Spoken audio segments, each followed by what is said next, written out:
Hello जय हिंद दोस्तों, आप सभी का स्वागत है आपके अपने यूट्यूब चैनल नौकरी तक पे।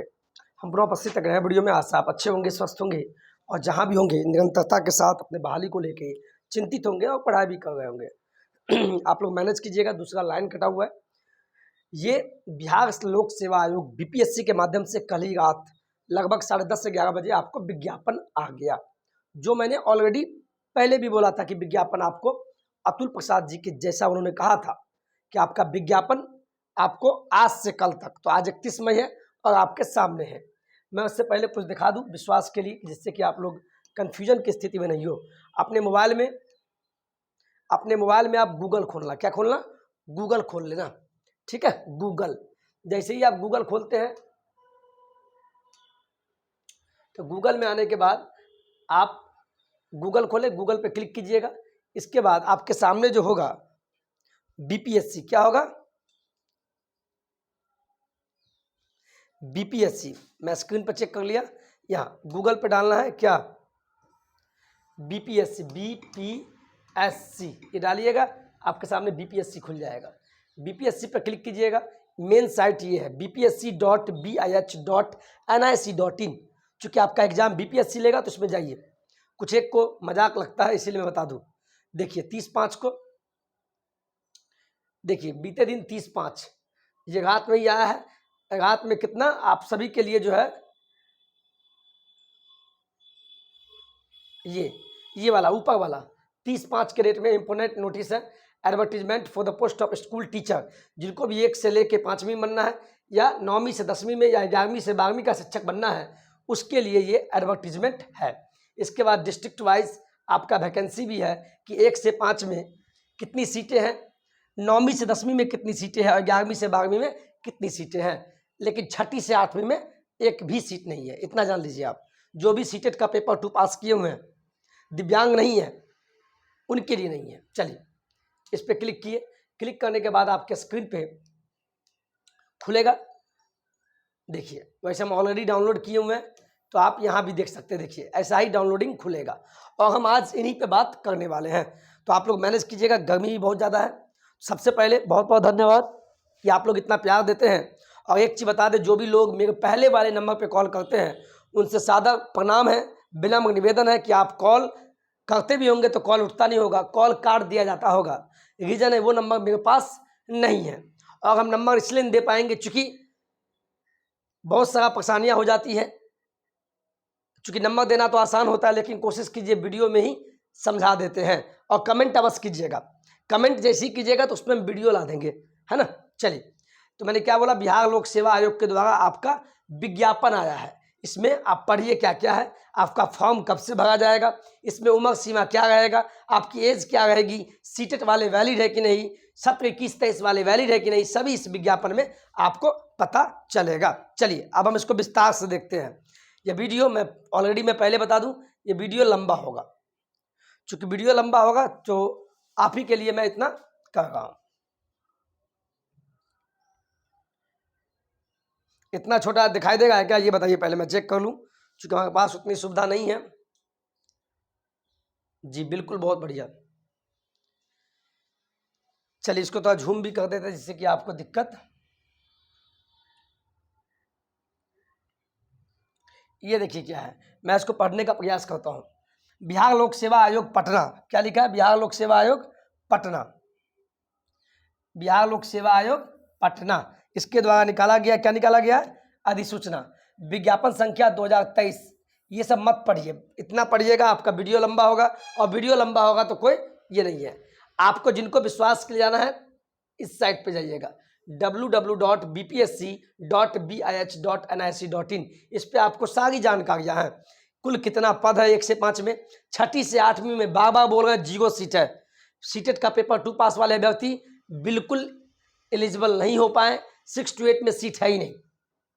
17 से 45 सीट है भी, वो दिव्यांग कैटेगरी के लिए है, जान लीजिए, आम अभ्यर्थी के लिए बिल्कुल नहीं है। इसके बाद देखिए ये जो चीज बताया गया है, प्राथमिक विद्यालय के मूल कोटि वर्ग 1 से 5, जिनको भी 1 से 5 में शिक्षक बनना है उनके लिए, उसमें आपको कितना सीट है वो जान लीजिए। आप ये पढ़ भी लीजिएगा, बहुत आसान है। जैसे कि देखिए, आपको पता है विषय जैसे सामान्य वर्ग के लिए, जैसे सामान्य वर्ग वो हुआ चूंकि 1 to 5 में कोई फिजिक्स का टीचर नहीं होता है, सामाजिक विज्ञान का अलग से कोई टीचर नहीं होता है, तो जनरल टीचर कहलाते हैं। ठीक है, तो इसमें क्या है, जो भी अनरिजर्व्ड कैटेगरी है उसमें इतना सीट है, अनारक्षित महिला जो भी युवा महिला आती है उनके लिए 13,445 सीट है। फिर उसी सामान्य में ही जो EWS में आते हैं उनका इतना सीट है, EWS में महिला के लिए 3,345 सीट है। जो EBC में आते हैं पुरुष वर्ग, उनके लिए सामान्य वर्ग में मात्र 6,024 सीट है। फिर EBC महिला के लिए 6,045, महिला का तो बल्ले बल्ले है।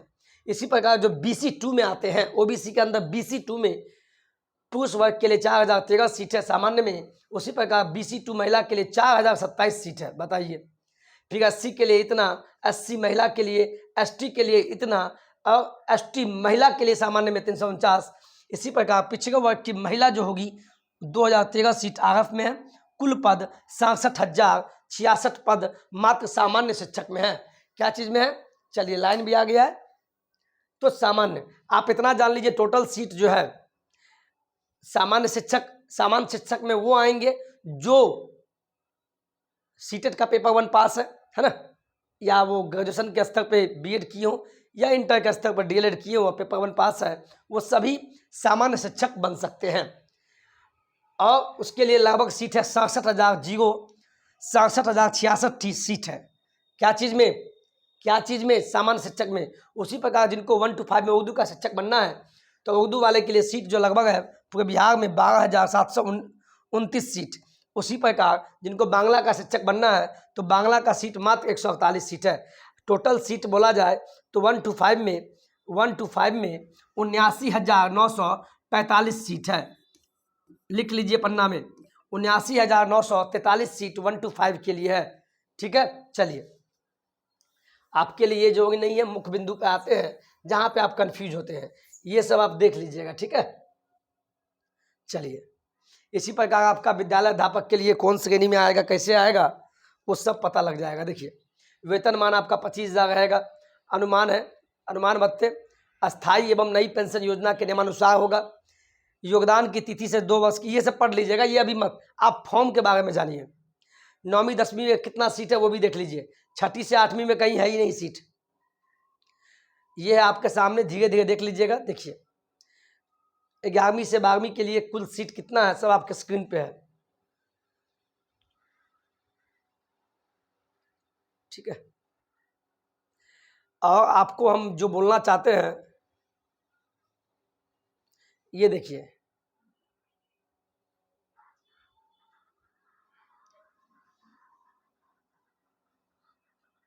ये देखिए नोट में इसको पढ़ लीजिए। प्राथमिक विद्यालय के मूल कोटि के विद्यालय अध्यापक यानी 1 to 5 की बात कर रहा, तथा माध्यमिक 9वीं से 10वीं एवं उच्च माध्यमिक विद्यालय के विद्यालय अध्यापक पद के लिए विषयवार आरक्षण रोस्टर समेकित रूप से आयोग के वेबसाइट www. पे, मेन साइट इसी पे है। ठीक है, इसके बाद ये भी लिख दिया है, विज्ञापित रिक्तियों की संख्या, जो भी अब रिक्तियाँ दिखाया गया है 1 से लेकर 12वीं तक का जो भी रिक्तियाँ दिखाया गया है, टोटल लगभग 1,76,000, उसी के बारे में बोला है। विज्ञापित रिक्तियों की संख्या औपबंधिक है, यानी प्रोविजनल है, जो घट बढ़ सकती है, यानी ये सरकार पर निर्भर है कि उसको बढ़ाना है या नहीं। ठीक है, बात समझिएगा। ये कल ही रात आया था 10:30 बजे, जब हम वीडियो आपको नहीं बना पाए। ठीक है, माफ़ कीजिएगा, गर्मी बहुत है दरभंगा साइड में। यही सब बातें हैं। ये मेन पॉइंट देखिए, आप चौथा नंबर पॉइंट देखिए, वही जो इस फॉर्म को भरेंगे जो भारत का नागरिक हो एवं बिहार राज्य का स्थायी निवासी, यानी डोमिसाइल लागू हो गया। जो बिहार का स्थायी निवासी है वही, हम बार बार बोल रहे हैं, जो महिला, खासकर महिला से स्टार्ट करते हैं, वैसी महिला जो बिहार की बेटी है, बिहार के 38 जिला के किसी भी जिला की बेटी हो और उसकी शादी अदर राज्य में हो गया, उनका पति यूपी का है या दिल्ली का है, उड़ीसा का है, झारखंड हो गया शादी, तो वैसी बेटियां भी बिहार में एलिजिबल है अपने पिता के एड्रेस से। ठीक है, उस पर अलग से वीडियो लाएंगे। और जो महिला अदर स्टेट की है, यूपी की है, दिल्ली की है, झारखंड की है, और इतना ही नहीं, और उनकी शादी बिहार के लड़के से हुई है, तो वो भी महिला साथी बिहार में शिक्षक बनने के योग्य हैं। इस चीज़ को ध्यान रखिएगा। वीडियो स्किप करते हैं इसीलिए समझते नहीं आप लोग, प्लीज़ एक एक पॉइंट को सुनिए कान में लगा के। और जो साथी, अब लड़का की बात करते हैं, जो भी बिहार के छोड़ के किसी भी राज्य के हो, किसी भी केंद्र शासित प्रदेश से है, वो बिल्कुल एलिजिबल नहीं है। कुछ लोग बोल रहे हैं कि सर हम ज़मीन खरीद लेंगे, ज़मीन खरीद के हम ले लेंगे, तो भैया आपकी मर्जी है, फर्जीवाड़ा कीजिएगा, जेल आप जाइएगा। लेकिन ये मात्र बिहार के निवासी के लिए है जो बिहार का डोमिसाइल हो। इतना मत पढ़िए। 1 से 5 में कौन कौन शिक्षक बनेंगे ये ऑलरेडी हम इस पर बता चुके हैं। वैसे देखना है तो देख लीजिए, देखना है तो देखिए आराम से, ठीक है। 1 से 5 के लिए ध्यान से देखिए। एक बात हम फिर बोल रहे हैं, बीटेक और बी वाले, बीसीए वाले बहुत ज़्यादा परेशान हो गए हैं। मैं उनको एक सांत्वना ही दे पाऊंगा, अगर ज़्यादा दिक्कत है तो आप सचिवालय बिल्कुल जाइए। मैं बार बार बोल रहा हूँ, यहाँ देखिए आपके लिए क्या है। ये बताइए बीटेक वाले या बीई वाले, बीसीए वाले कौन सा डिग्री है, वो स्नातक है? तो देखिए यहाँ क्या लिखा है, ये क्या है, ये क्या है, 50% अंकों के साथ स्नातक तथा शिक्षा स्नातक, साफ लिखा हुआ है यहाँ देखिए ना। यानी आप स्नातक हो गए, इसके साथ ही आपका बीएड भी है, शिक्षा स्नातक यानी बीएड भी आपका है। बीएड में ये नहीं बोला है कि 1 साल वाला या 2 साल वाले, यानी बीएड किए हैं स्नातक के साथ तो आप एलिजिबल हैं, ठीक है।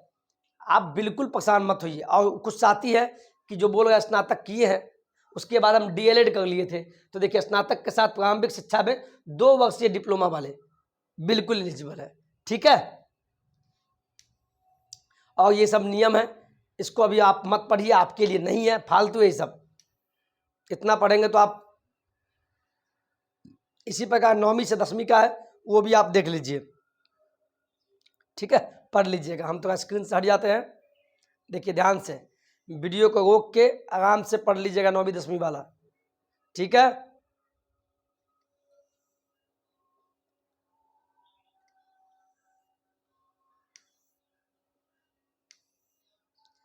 ठीक है, ध्यान से देख लीजिए। इसी प्रकार 11वीं से 12वीं वाला भी देख लीजिएगा, 11वीं से 12वीं के लिए शैक्षणिक योग्यता क्या है सब पढ़ लीजिएगा, ठीक है। जैसा ऐसा दिक्कत होगा कमेंट कीजिएगा, इस पर वीडियो बना देंगे।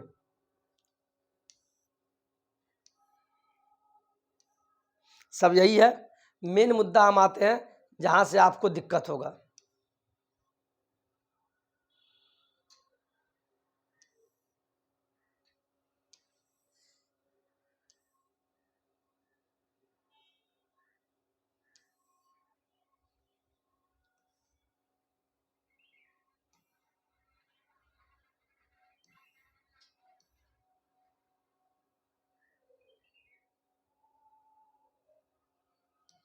चलिए अब यहाँ आते हैं, विद्यालय अध्यापक के पद पर नियुक्ति हेतु शैक्षणिक एवं प्रशैक्षणिक प्रमाण पत्र की मान्यता से संबंधित उपबंध क्या है, इस चीज को समझिए आप, ठीक है, इस चीज को समझिए। केंद्र अथवा किसी राज्य सरकार द्वारा स्थापित बोर्ड से निर्गत मैट्रिक अथवा समकक्ष एवं इंटर अथवा समकक्ष प्रमाण पत्र मान्य हो। आप अगर बिहार राज्य से मैट्रिक इंटर किए तो उसका डिग्री ओरिजिनली आपके पास होना चाहिए, या सीबीएसई बोर्ड से किए हैं या आईसीएसई बोर्ड से किए हैं, सभी डिग्री आपके पास होनी चाहिए, ध्यान रखिएगा। एक अहम बिंदु यहाँ देखिएगा, ये वाला, राज्य सरकार एवं केंद्र सरकार द्वारा समय समय पर आओ शिक्षक पात्रता परीक्षा, प्राथमिक शिक्षक के लिए सीटेट का पेपर 1 या बीटेट जो बिहार सरकार लेती है पेपर 1। इसी प्रकार जो माध्यमिक, जो 9वीं से 10वीं में शिक्षक बनना चाहते हैं उनके लिए एसटीईटी पेपर 1 अनिवार्य है। कुछ साथी बीटेक वाले बोल रहे थे जो नया बीटेक किए हुए हैं वो तो बीएड भी नहीं किए, ना एसटीईटी का पेपर 1 दिए, तो वो कैसे बनेंगे 9वीं से 10वीं में शिक्षक, बिल्कुल नहीं बन पाएंगे। अगर एसटीईटी पेपर 1 वही देगा जो बीएड किया रहेगा, और माध्यमिक में बीएड के साथ में एसटीईटी पेपर 1 होना चाहिए। उसी प्रकार जो भी उच्च माध्यमिक यानी +2 के शिक्षक बनना चाहते हैं उनको एसटीईटी पेपर 2 उत्तीर्ण होना मांगता है, ठीक है। पेपर 1 सीटेट का पेपर 1 to 5 के शिक्षक बनने के लिए होना चाहिए पास। आगे क्लियर होगा कि जो फेल हो गए हैं और जो जुलाई में सीटेट देंगे उनका क्या होगा, आगे देखते हैं। चूंकि कल तो अतुल प्रसाद जी ने तो बोला था, अतुल प्रसाद जी का जो वीडियो आप देखे होंगे वो साफ बोले थे कि जो 31 अगस्त 2023 तक जो भी एग्जाम होगा वो सभी भाग ले सकते हैं। यानी ये 21 से 23 वाले तो 110% है, सीटेट जुलाई वाला में थोड़ा पेच है। अब आपके लिए देखिए, नोट पढ़िए, नोट वाला पॉइंट पढ़िए, नोट वाला पॉइंट आपके लिए पढ़िए। शिक्षक प्रशिक्षण के वैसे व्यक्ति जो शैक्षणिक योग्यता धारित करते हो, पात्रता परीक्षा उत्तीर्ण हो एवं शिक्षक प्रशिक्षण पूरा कर लिए हो तथा शिक्षक प्रशिक्षण की परीक्षा में सम्मिलित होने वाले हैं, वो विद्यालय अध्यापक के पद पर नियुक्ति हेतु आवेदन दे सकेंगे, बशर्ते शिक्षक प्रशिक्षण की परीक्षा का आयोजन 31 अगस्त 2023 तक पूर्ण हो जाए। इसका मतलब पहले आप इसको पढ़िए। उन्हें ऐसी परीक्षा में 31 अगस्त 2023 तक भाग लेने का प्रमाण तथा एडमिट कार्ड एवं परीक्षा फल सहित प्रशैक्षणिक अर्हता संबंधी सभी आवश्यक प्रमाण पत्र की मूल प्रति आयोग के द्वारा सत्यापन हेतु जब डॉक्यूमेंट वेरिफिकेशन होगा, मांगे जाने पे ससमय उपलब्ध कराना होगा। सत्यापनोपरांत उनकी प्रशैक्षणिक अर्हता मान्य होगी। आवेदन के समय उन्हें इस आशय का स्व घोषणा भी देना होगा। एतत् संबंधी सभी प्रमाण पत्र यदि आवेदन जमा करने के समय पूर्व से ही निर्गत हो तथा उपयुक्त, ये मत पढ़िए।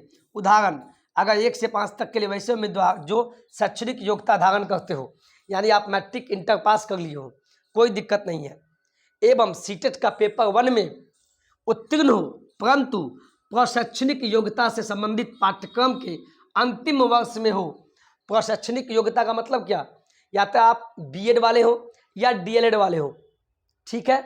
जैसे 2021 से 23 वाले लोग क्वेश्चन पूछते हैं, 2021 से 23 वाले, जो भी 2021 से 23 वाले इस सत्र में अगर बीएड और डीएलएड में एडमिशन लिया था और आपका सेकेंड ईयर का भी एग्जाम होने वाला है ना, सेकेंड ईयर का एग्जाम होगा। इसका मतलब उनके लिए है ये कि अगर मान लीजिए आपका सीटेट का पेपर 1 निकला हुआ है, बस आपके दिक्कत आपके साथ यही होगा है कि बीएड और डीएलएड के आप सेकेंड ईयर में और जिसका एग्जाम जुलाई में होने वाला है, तो वैसे सभी साथी एलिजिबल रहेंगे। लेकिन यहाँ एक कन्फ्यूजन ये कर दिया है कि सीटेट का पेपर 1 पास होना चाहिए। हाँ, प्रशैक्षणिक में अगर आपका एग्जाम 31 अगस्त 2023 से पहले जो भी एग्जाम होगा, परीक्षा फल आपका 31 अगस्त के बाद भी आएगा तो कोई दिक्कत नहीं है, कोई दिक्कत नहीं। 31 अगस्त से पहले आपका एग्जाम हो जाना चाहिए। तो 90% कॉलेजों में जो भी 21 से 23 सत्र वाले बीएड या डीएलएड वाले हैं, उनका एग्जाम आपको 31 अगस्त से पहले सेकेंड ईयर का एग्जाम हो जाएगा और सीटेट का पेपर 1 पास है तो आप एलिजिबल है। सीटेट जुलाई वाली की बात यहाँ नहीं दिया है। इससे साबित होता है कि सीटेट जुलाई वाले जितने हैं जो जुलाई में बैठेंगे वो शायद इससे बाहर हो गए हैं।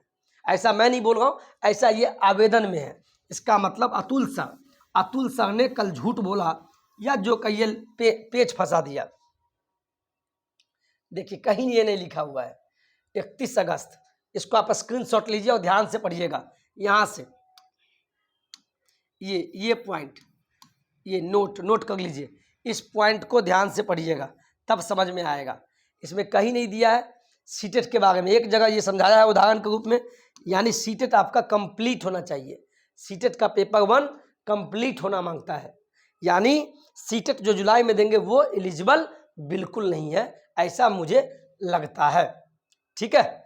और लेकिन जो भी बीएड वाले हैं, जो भी डीएलएड वाले हैं, 21 से 23 वाले जिनका एग्जाम जुलाई में होने वाला है, अगर वो 31 अगस्त से पहले एग्जाम दिए, ठीक है, रिजल्ट आपका 1-2 महीना बाद भी आएगा तो भी एलिजिबल है। लेकिन जब आपका डॉक्यूमेंट वेरिफिकेशन होगा बहाली के बाद, जब आप बहाल होने जाएंगे, उस समय आपको एडमिट कार्ड दिखाना होगा कि आप सच में 31 अगस्त से पहले आपका बीएड या डीएलएड का सेकेंड ईयर का एग्जाम हुआ है कि नहीं, 31 अगस्त से पहले का। तो एडमिट कार्ड अच्छे से रखिएगा। बीएड और डीएलएड वाले सेकेंड ईयर का एडमिट कार्ड ध्यान से रखिएगा। हम बार बार बोल रहे हैं, नहीं तो पढ़ लीजिएगा इसको, ठीक है। चलिए, ठीक है, समझ गए। अब आगे देखिए, ये आयु वाली बात है। आयु पे तो हम वीडियो बता चुके, पहले इसका आप स्क्रीनशॉट ले लीजिए। आयु पे तो ऑलरेडी हम पहले बता चुके, 10 साल की छूट है। सीटेट हो या एसटीटी वाले हो, दोनों को 10 साल की छूट है। सभी लोग देख लीजिए। इस पे हम अलग से भी वीडियो लाएंगे, अच्छे से अलग से वीडियो लाएंगे। तत्काल आप इतना जान लीजिए, जो भी यहाँ देखिए, न्यूनतम 1 से 5वीं में शिक्षक बनने के लिए न्यूनतम आयु कितना है, 18 वर्ष। न्यूनतम कितना है, न्यूनतम आपका 18 वर्ष है। और जिनको भी 9वीं से लेकर 12वीं में शिक्षक बनना है, तो उनमें न्यूनतम आयु, न्यूनतम सबसे कम आपका 21 साल होना चाहिए। 21 से कम नहीं। अब इसमें देख लीजिए 1 से लेकर 12वीं तक के शिक्षकों के लिए आयु का प्रावधान देखिए। जो भी अभ्यर्थी युवा में आते हैं, पुरुष वर्ग में, अनरिजर्व्ड में आते हैं, उनको अधिकतम 37 साल तक, कितना, अधिकतम 37 साल तक उनका उम्र है, ठीक है। लेकिन इनको भी 10 साल का छूट है। आगे पढ़ लीजिएगा, देखिए आयु सीमा में छूट, इसमें लिखा हुआ है 10 वर्ष की छूट। तो 10 वर्ष की छूट, 10 वर्ष बढ़ा दीजिए उसमें। जैसे अधिकतम उम्र युवा का 37 है। जो भी पिछड़ा वर्ग में आते हैं, BC2 या अत्यंत पिछड़ा वर्ग, EBC में, या पिछड़े वर्ग की महिला हो एवं अनारक्षित महिला हो, यानी अनरिजर्व्ड महिला हो, उन सभी को 40 वर्ष, उन सभी को 40 वर्ष।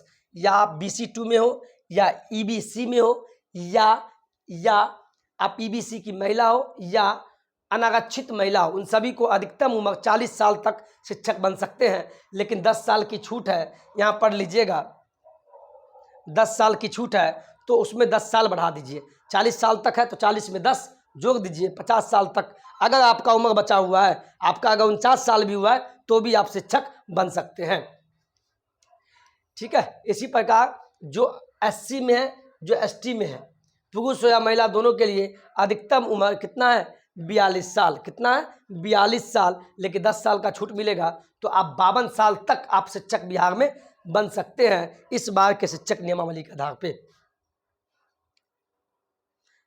ये भी पढ़ लीजिएगा जो STT वाले हैं, सब पे अभी हम आपको दिखा देते हैं।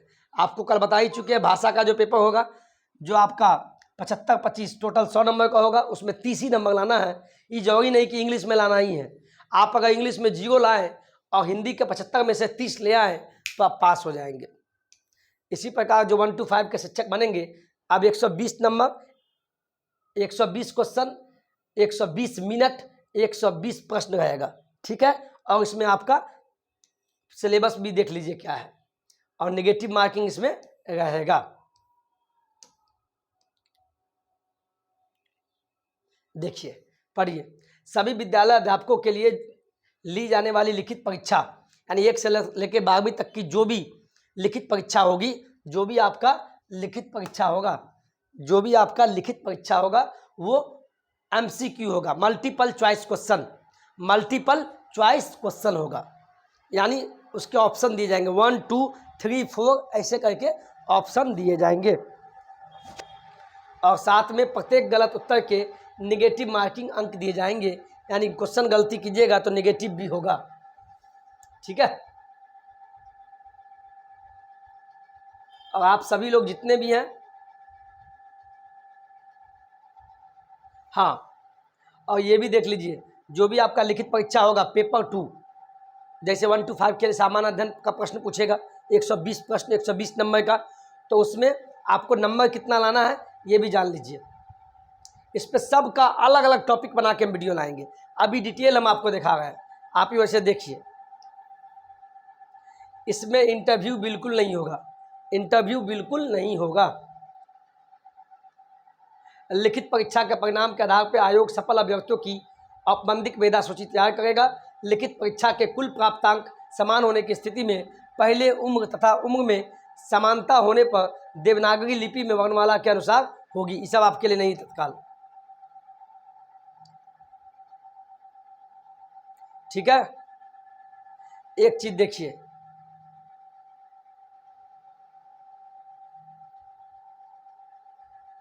ये देखिए,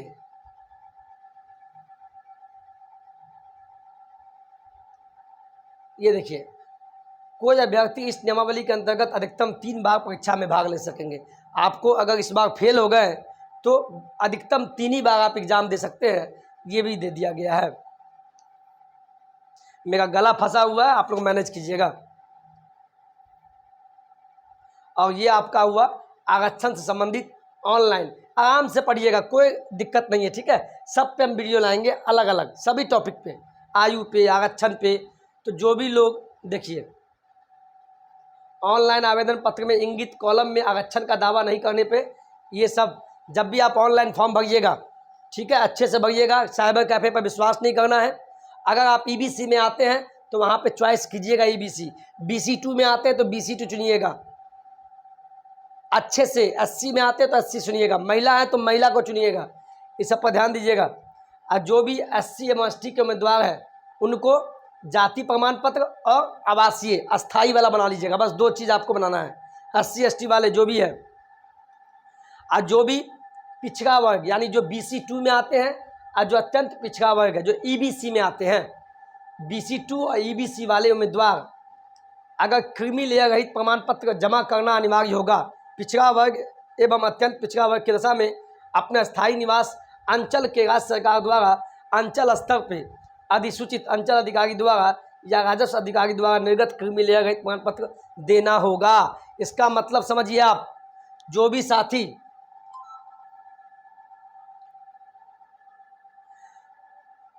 देखिए, जो भी साथी SC ST से है उनको बस आपको आवासीय बना लेना,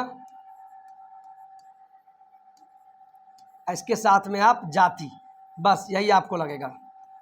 समझ गए, ध्यान रखिएगा। और जो भी साथी चूँकि पता है OBC के अंदर 2 भाग होता है। OBC के अंदर क्या होता है? 2 भाग, एक होता है BC1, एक क्या होता है? एक होता है BC2। BC1 का ही दूसरा नाम क्या है? EBC। इस चीज़ को समझिए, इसी को हिंदी में बोलते हैं अत्यंत पिछड़ा वर्ग। अत्यंत पिछड़ा वर्ग, इस पे भी हम अलग से वीडियो लाएंगे, ठीक है। अभी बस हम ट्रेलर दे रहे हैं। अत्यंत पिछड़ा वर्ग और BC2 को बोलते हैं पिछड़ा वर्ग,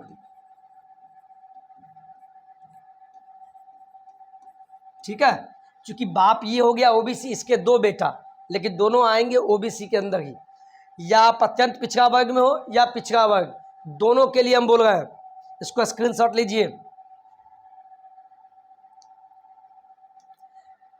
आप अगर EBC में आते हो अत्यंत पिछड़ा वर्ग या BC2 में यानी पिछड़ा वर्ग में आते हो, दोनों को आवासीय बनाना है। आवासीय जाति भी बना लीजिएगा, आज अप्लाई कर दीजिए आप लोग। इसके बाद आय प्रमाण पत्र बना लीजिएगा, आय प्रमाण पत्र, ठीक है। ये तीनों डॉक्यूमेंट आप बनाइएगा, कहाँ से पता है? ये तीनों डॉक्यूमेंट आप बनाइएगा, कुछ मत करना, आपने ब्लॉक से बना लेना। ब्लॉक का मतलब ही होता है अंचल। यहाँ पे रेवेन्यू ऑफिसर होता है, RO यानी राजस्व अधिकारी बोलते हैं, वही आपका डॉक्यूमेंट बनाएगा, राजस्व अधिकारी। आप मत घबराओ, आप अपने ब्लॉक से ही बनवा लेना, कोई टेंशन नहीं। यानी तीनों डॉक्यूमेंट या SC ST वाले ही बनवाएंगे, सब राजस्व अधिकारी वाला ब्लॉक से RO वाला बनवा लीजिएगा। जब तीनों डॉक्यूमेंट बन जाएगा तो इसके बाद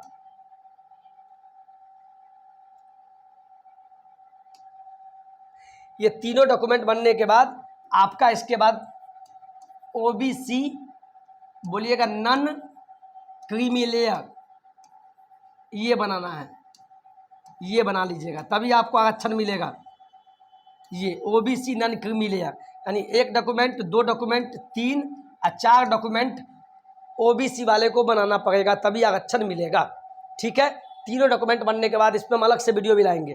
तीनों डॉक्यूमेंट बनाइएगा, ये बनाने में आपको 7 दिन लगेगा, ठीक है, 7 दिन लगेगा। इसके बाद 5-6 दिन में आपका ये बन जाएगा। अगर तीनों डॉक्यूमेंट नहीं बनेगा OBC वाले, जो भी EBC BC2, तभी तीनों के बाद ये बनेगा OBC नॉन क्रीमी लेयर। समझ गए? चलिए,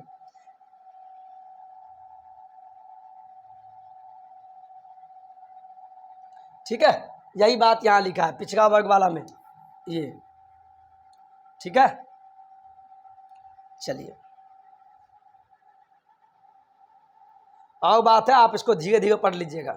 ये कोड है, आरक्षित कोटि का कोड है, ये ऑनलाइन के समय आपको भरा जाएगा, ये आपके लिए नहीं है।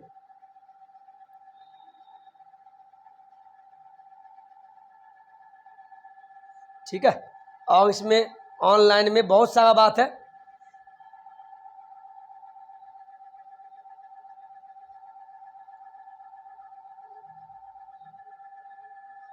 थोड़ा जान लीजिए कितना आपका फी लगेगा, वो भी जान लीजिए। अभ्यर्थी को प्रत्येक पद के लिए बायोमेट्रिक फी के रूप में 200 रुपये तथा अलग अलग आरक्षण कोटिवार निम्न शुल्क जमा करना होगा। ठीक है, जो भी युवा कैटेगरी है सामान्य वर्ग से उनको 750 रुपया, जो भी SC ST में आते हैं उनको 200 रुपया, और सभी आरक्षित और अनारक्षित महिला, कोई भी महिला हो, आरक्षित वाले हो या अनारक्षित, महिला के लिए मात्र 200, इतना जान लीजिए। ऑनलाइन में अपने आप पैसा कट जाएगा। और जो भी दिव्यांग वाले हैं, जो PH वाले हैं, उनको 200, और अन्य सभी उम्मीदवार को 750। बहुत लंबा, आराम से रिलैक्स होकर पढ़िएगा कैफ़े में जाके। और हम आपको सिंपल में एक चीज़ बता देते हैं, बहुत नेसेसरी चीज़।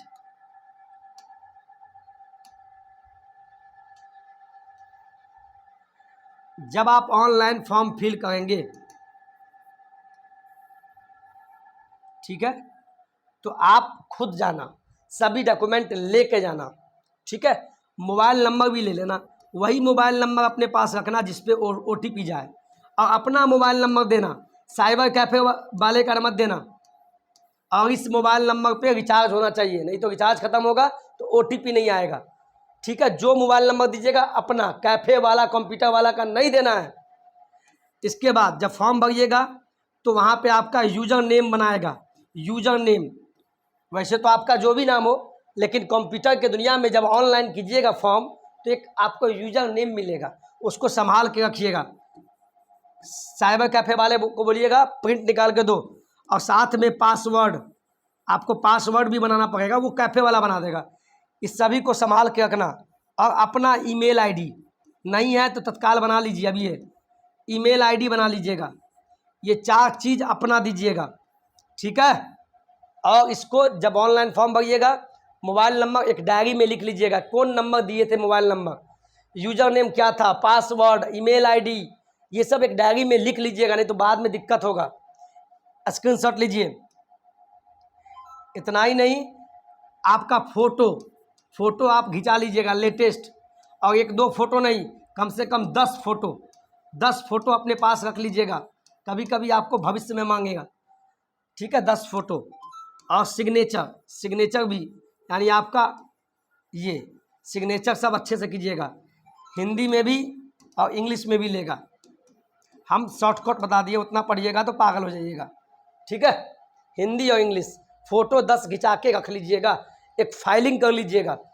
इस नियमावली, ये जो विज्ञापन आया इसको भी निकाल के फाइलिंग कर लीजिएगा, ठीक है। और सब पे वीडियो हम अलग से लाएंगे। 15 तारीख से 15 जून से आपका फॉर्म स्टार्ट हो जाएगा, तब तक 10 दिन है। सभी लोग जिनको भी आवासीय जातीय आय बनाना है, अप्लाई कर दीजिए आज ही। बार बार बोल रहे हैं, आवासीय जाति आय, आप जिस भी वर्ग में आते हैं सब तीनों अप्लाई कर दीजिए। अपने ब्लॉक में चले जाइएगा, ब्लॉक का मतलब अंचल, आप जिस भी ब्लॉक के हैं, 38 जिला के जिस ब्लॉक में आते हैं, आज जाइए ब्लॉक। अगर जो SC ST में आते हैं, पुरुष हो या महिला हो, उनको तो मात्र क्या लगेगा, आवासीय लगेगा, आवासीय और जाति उनको बनाना है, आय वाई नहीं बनाना है, ठीक है। उनको बस आवासीय और जाति बार बार बोल रहे हैं।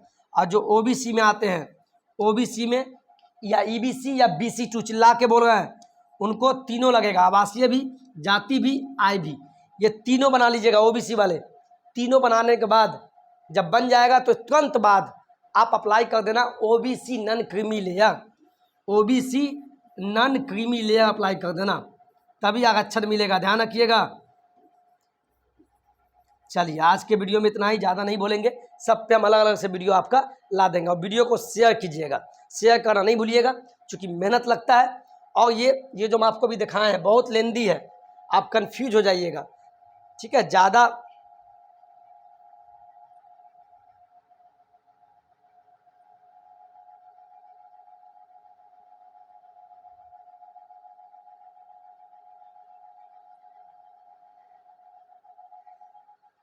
ये देखिए, अभी जो आपको हम बताए हैं बहुत लेंदी है, आप इसको रिलैक्स में पढ़ लीजिएगा।